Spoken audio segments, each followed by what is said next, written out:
గత 2 సంవత్సరాలుగా ఆటో డ్రైవర్లు చాలా తీవ్ర అవస్థలు పడుతున్న నేపథ్యంలో BRS party working president KTR auto డ్రైవర్లకు భరోసా ఇచ్చారు.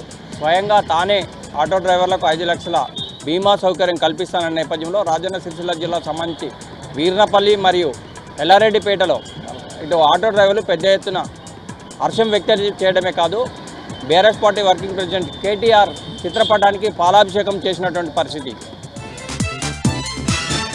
గత కొన్ని రోజులుగా అకాల వర్షాల నేపథ్యంలో రైతులు ఇటు వరిధాన్యాన్ని అమ్ముకోలేక తీవ్ర అవస్థలు పడ్డ నేపథ్యం ఒక ఎత్తు అయితే, ప్రస్తుతానికైతే వరిధాన్యానికి సంబంధించి కూడా కళ్ళాల్లో ఆరబోయడం ఒక ఎత్తు అయితే, మరియు రోడ్లపై కూడా ఆరబోసి అవస్థలు పడిన నేపథ్యం.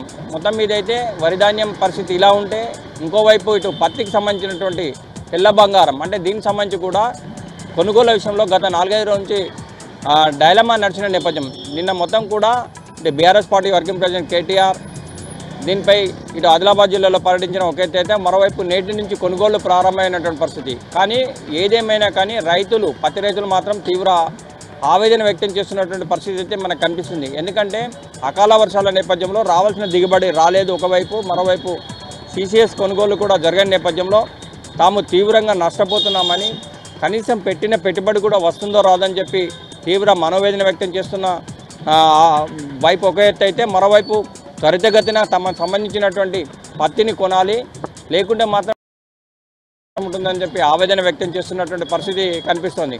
అంటే కనీసం తాము పెట్టిన పెట్టుబడి కూలీలకు వాళ్ళకి మాత్రమే పోయింది. కనీసం పెట్టిన పెట్టుబడి వచ్చినా చాలు, తాము క్షేమంగా ఉంటామని, లేకుంటే మాత్రం ఈ విధంగానే కనుక లేట్ చేస్తే మాత్రం తాము అప్పుల పాలైపోయి ఆగమైపోయే పరిస్థితి వస్తుందని చెప్పి పత్తి రైతులు చెప్తున్న పరిస్థితి అయితే మనకు కనిపిస్తుంది.